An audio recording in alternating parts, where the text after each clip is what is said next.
नमस्कार, मी करण आपलं सगळ्यांचं माझ्या चॅनलवर स्वागत आहे. मित्रांनो, राजकारणात एका व्यक्तीला यशस्वी होण्यासाठी कोणती गोष्ट सर्वात महत्त्वाची असते या विषयावर बोलताना यशवंतराव चव्हाणांनी येणाऱ्या तरुण राजकारण्यांसाठी एका राजकीय सभेत मोलाचा उपदेश दिला होता की राजकारणात काय बोलायचं हे समजून घेण्यापेक्षा काय बोलू नये हे जास्त कळालं पाहिजे. म्हणजे योग्य वेळेवर मोजके शब्द राजकारणात मोठा परिणाम दाखवतात. कारण बोललेले शब्द पुन्हा परत घेता येत नाहीत आणि शब्दांचा वार कोणत्याही शस्त्राच्या जखमेपेक्षा अधिक तिखट व लवकर न भरणारा असतो. म्हणून जो व्यक्ती आपल्या वाणीवर नियंत्रण ठेवतो तो राजकारणातच नाही तर कोणत्याही क्षेत्रात लांबचा पल्ला गाठतो. उदाहरणार्थ, भारतीय राजकारणातले दिग्गज नरेंद्र मोदी, अमित शहा, शरद पवार व सोनिया गांधी अशी अनेक उदाहरणे. पण जो व्यक्ती वाटेल त्या शब्दांचा वापर करतो, ज्याच्या जिभेवर लगाम नाही, तो एकतर राजकारणात वरती जात नाही आणि समजा दुसऱ्याच्या मदतीने गेलाच तर तो स्वतःचं नुकसान करून घेतोच आणि सोबत आपल्या पक्षाला सुद्धा बुडवतो, हे जग जाहीर आहे. याचं ज्वलंत उदाहरण सध्या आंतरराष्ट्रीय राजकारणात डोनाल्ड ट्रम्प, राष्ट्रीय राजकारणात राहुल गांधी आणि महाराष्ट्रात संजय राऊत आहे. शिवसेना दुसऱ्यांदा दुभागणार अशा बातम्या केवळ प्रसार माध्यमांमध्ये अजून आल्या होत्या.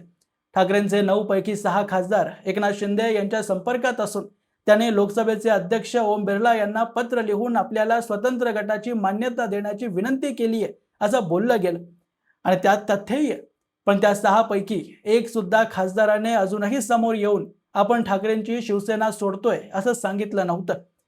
खरंच पत्रावर 6 जणांची सही आहे का याबद्दल सुद्धा संभ्रम होता.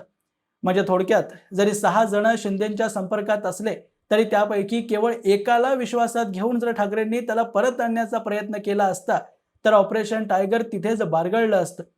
पण मराठी मीडियाच्या भाषेत ठाकरेंची तोप, सणसणीत बोलणारे संजय राऊत असे काही शब्द आपल्याच खासदारांवर बोलून गेले की त्यांचे आमदारही आता एकनाथ शिंदेच्या पक्षात जाण्यासाठी एका पायावर तयार झाले असते. एखाद्या व्यक्तीवर आपल्याला शंका असली की निर्णय घेण्याअगोदर आपण त्याला बोलावून विचारपूस करतो, लगेच निर्णय देत नाही. आणि तेच करण्यासाठी लोकसभेत उभाटा गटाचे नेते अरविंद सावंत यांनी खासदारांना 18 जूनला बैठकीसाठी दिल्लीत येण्याचं व्हिप काढलं. पण त्या अगोदरच 17 जूनला संजय राऊत खासदारांच्या नावाने शिवीगाळ करून मोकळे झाले. एवढंच नाही, त्या खासदारांनी भाजपकडून 50 कोटी रुपये घेतल्याचेही आरोप लावले. ओमप्रकाश राजे निंबाळकर यांच्या वडिलांची हत्या आणि त्याबद्दल न्यायालयात चाललेलं प्रकरण, ज्याचा आजच्या राजकारणाशी काहीच संबंध नाही, त्याला देखील संजय राऊत विनाकारण ओमराजेंची बदनामी करण्यासाठी पत्रकार परिषदेत घेऊन आले आणि चक्क न्यायपालिकेवर आरोप लावला की सत्ताधाऱ्यांनी निंबाळकरांना ऑफर दिली आहे की तुम्ही आमच्या बाजूला आलात तर पवनराजे निंबाळकर हत्याकांड प्रकरणात निकाल तुमच्या बाजूने देण्यात येईल. जसं की न्यायपालिका ही पुराव्यांवर नाही तर सत्ताधाऱ्यांच्या इच्छेवर निकाल देते. पण काल सत्र न्यायालयाने पवनराजे निंबाळकर यांच्या हत्या प्रकरणात पुराव्यांअभावी पद्मसिंह पाटील यांच्या बाजूने निकाल देऊन भारतीय न्यायपालिका ही सत्ताधाऱ्यांच्या दबावाखाली किंवा इच्छेनुसार निकाल देत नाही हे सिद्ध केलं. आणि सोबतच संजय राऊत हे किती अल्पबुद्धीचे आहेत हे सुद्धा. ओमराजे निंबाळकरांनी एकदाही उद्धव ठाकरेंच्या विरोधात किंवा आपण उभाटा गट सोडतोय असं वक्तव्य दिलं नव्हतं. उलट मी निर्णय 20 तारखेनंतर माझ्या मतदारसंघात जाऊन मतदारांशी व कार्यकर्त्यांशी चर्चा केल्यानंतर घेईन असं ते वारंवार म्हणत होते. पण ज्या व्यक्तीचा लोकसभा निवडणुकीदरम्यान एकनिष्ठ शिवसैनिक म्हणून उद्धव ठाकरेंनी प्रचार केला, जो व्यक्ती महाराष्ट्रात सर्वात जास्त 3,29,846 मतांनी विजयी झाला, त्याला एकदाही त्याचं मत न विचारता संजय राऊतांनी गद्दार घोषित करून टाकलं. आणि आज परिस्थिती अशी आहे की त्याच तथाकथित भंपक माणसाच्या निर्णयावर उभाटा गट दुभागणार का नाही हे आज अवलंबून आहे. पवनराजे निंबाळकर विरुद्ध पद्मसिंह पाटील हे प्रकरण महाराष्ट्रासाठी काही नवीन नाही. हे प्रकरण काँग्रेस काळात पसरलेला भ्रष्टाचार व अराजकतेचं उत्तम उदाहरण आहे, ज्यात पैसा व सत्तेसाठी 2 सख्खे चुलत भाऊ कोणत्या स्तराला जाऊ शकतात हे आपण पाहिलं. 3 जून 2006ला भर दुपारी पवनराजे निंबाळकर व त्यांच्या चालकाची गोळ्या झाडून हत्या करण्यात आली. पोलिसांनी तपास सुरू केल्यावर शंकेची पहिली सुई पद्मसिंह पाटील यांच्यावर गेली. पण शरद पवारांचे खास असल्या कारणाने व त्यावेळी राज्यात आणि केंद्रात दोन्हीकडे काँग्रेसची सरकार व त्यातही एनसीपी भागीदार असल्यामुळे पोलीस यंत्रणा मॅनेज करण्यात आली. पण पुढे या प्रकरणाला सीबीआयकडे सोपवल्यावर खऱ्या अर्थाने पवनराजे हत्याकांड प्रकरणात तपासणी सुरू झाली, ज्यात पुरावे पाहता सीबीआयला सुद्धा पद्मसिंह पाटील यांच्यावर शंका होती की त्यांनीच पवनराजे निंबाळकरांच्या हत्येची सुपारी दिली. त्यानंतर सीबीआयने पद्मसिंह पाटील आणि गँगच्या विरोधात पुरावे जमा करायला सुरुवात केली आणि एक मजबूत केस बनवल्यानंतर त्यांच्या अटकेसाठी सीबीआय न्यायालयात पोहोचली व पाटलांना या प्रकरणात जेलही पुढे झाली व 3च महिन्यात त्यांना जामीन सुद्धा मिळाला आणि तेव्हापासून गेली 20 वर्ष हे प्रकरण न्यायालयात सुरू होतं, ज्याचा निकाल 20 जूनच्या दिवशी सत्र न्यायालयाने पद्मसिंह पाटलांच्या बाजूने व ओमराजे निंबाळकर यांच्या विरोधात दिला। आता याला योगायोगच म्हणावं लागेल की निकालाची तारीख 20 व त्याच दिवशी शिवसेनेचं वर्धापन दिन, त्याच्या 2 दिवसाआधी विधान परिषदेच्या जागांसाठी मतदान आणि या सर्वांमध्ये ठाकरेंच्या खासदारांचा बंड,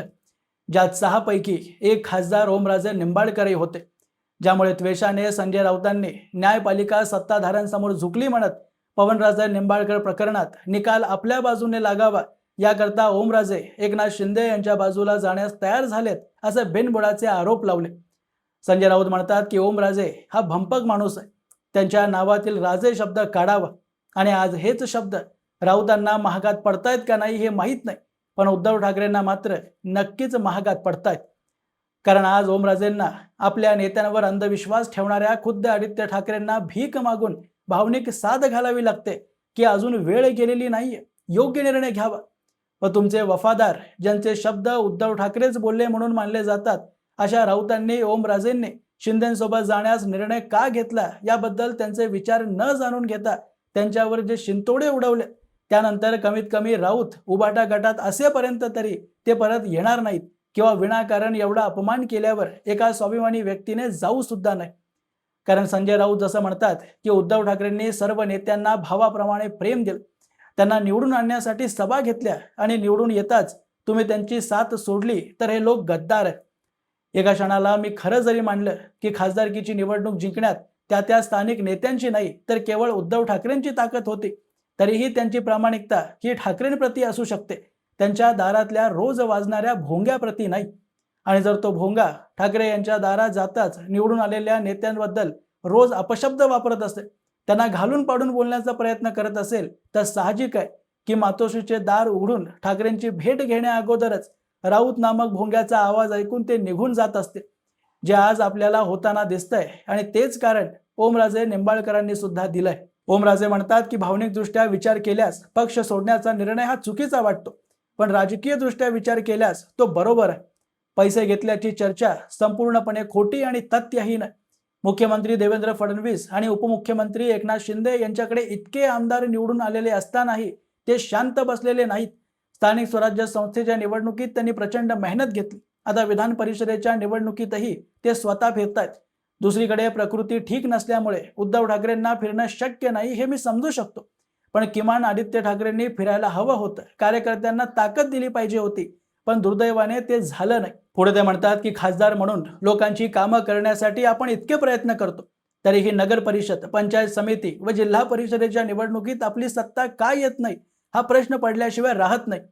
ही स्थिती राहिली तर भविष्यात माझ्या राजकीय अस्तित्वालाही धोका निर्माण झाल्याशिवाय राहणार नाही। ओमराजेंचे हे शब्द फार महत्त्वाचे आणि अतिशय बारकाईने समजून घेण्यासारखे, कारण या एका वक्तव्यावरून आपल्याला कळतं की नेमकं का उद्धव ठाकरेंना त्यांचे नेते सोडून जातात। कोणतीही निवडणूक जेव्हा एखादा राजकीय पक्ष जिंकतो तेव्हा त्यामागे केवळ एका नेत्याची ताकद नसते। उदाहरणार्थ समजा मुरलीधर मोहोळ हे पुण्यातून लोकसभा निवडणुकीत विजयी झाले तर त्यामागे त्यांची मेहनत तर आहेच, पण सोबतच मुख्यमंत्री देवेंद्र फडणवीस, पंतप्रधान नरेंद्र मोदी, गृहमंत्री अमित शहा व इतर भाजपमधल्या नेत्यांचंही योगदान आहे, ज्यांनी पुण्यात सभा घेतल्या, जमिनी स्तरावर काम केलं आणि त्यांच्या फळास्वरूप मुरलीधर मोहोळ विजयी झाले। अगदी तसंच लोकसभेच्या निवडणुकीत भाजपच्या विरोधात नरेटिव्ह असल्यामुळे उद्धव ठाकरे व महाविकास आघाडीचे उमेदवार मोठ्या प्रमाणात निवडून आले, पण तीच परिस्थिती विधानसभेच्या निवडणुकीदरम्यान पूर्णपणे बदलली आणि तिथे उद्धव ठाकरे, त्यांचे सुपुत्र आदित्य ठाकरे यांची जमिनी स्तरावर उपस्थिती नसणं, संजय राऊत सारखा भोंगा रोज सकाळी माध्यमांवर येऊन मनाला वाटेल ते बोंबललं, ज्यामुळे स्थानिक नेत्यांनी कितीही ताकद लावली तरी पक्षश्रेष्ठींकडून मदत मिळत नसेल तर निवडणुकीत पराजयाशिवाय हाताला काहीच लागत नाही, जे ओमराजे निंबाळकरांसोबतही झालं। लोकसभेत त्यांनी यश मिळवलंच, पण विधानसभेच्या निवडणुकीतही जेव्हा राज्यभर महायुतीची सुनामी आली तेव्हा धाराशिव जिल्ह्यातल्या 6 विधानसभा जागांपैकी 3 उभाटा गटाला जिंकवून दिले आणि इतकं केल्यानंतर स्थानिक स्वराज्य संस्थांच्या निवडणुकीसाठी आपल्याला पक्षाकडून फंड मिळत नाही आणि वरून पक्षप्रमुखांना भेटायला गेलो तर त्यांच्याकडून वेळही मिळत नाही आणि आपण लोकांमधून निवडून येऊ नये ठाकरेंच्या मेहरबानीवर राज्यसभेत गेलेला कधीच लोकांमधून निवडून न येऊ शकणारा एक भोंगा आपल्यावर दमदाटी करतो आणि समोर भाजपसारखी मजबूत संघटना पर्याय म्हणून उपलब्ध असेल तर ओमराजेच काय कोणालाही सत्ताधारी पक्षात जाण्याची इच्छा होणारच आणि हेच उद्धव ठाकरेंना कळत नाही किंवा ही सर्व माहिती संजय राऊत नामक भोंगा उद्धव ठाकरेंपर्यंत पोहोचू देत नाही कारण एकतर उद्धव ठाकरे आजारपणामुळे जास्त काही मातोश्रीच्या बाहेर पडत नाही त्यामुळे त्यांच्यासाठी बाहेर काय चाललंय हे समजून घ्यायला कान आणि डोळे संजय राऊत आहे म्हणून ते जेवढं सांगतात किंवा दाखवतात तेवढंच उद्धव ठाकरेंना सत्य वाटतं ज्यामुळे आपल्या पक्षाचे सदस्यही दारासमोर त्यांची खतखत मांडायला आले की त्यांचा आवाज संजय राऊत आपला भोंगा वाजवून उद्धव ठाकरेंपर्यंत पोहोचू देत नाही वरून आपण तर महान आहात आपल्याच खांद्यावर जग तरलंय अशा बड्या बाता ठाकरेंच्या कानात बोलून त्यांना नेहमीच कल्पनेच्या दुनियेत ठेवण्याचं काम राऊतांनी आजपर्यंत केलंय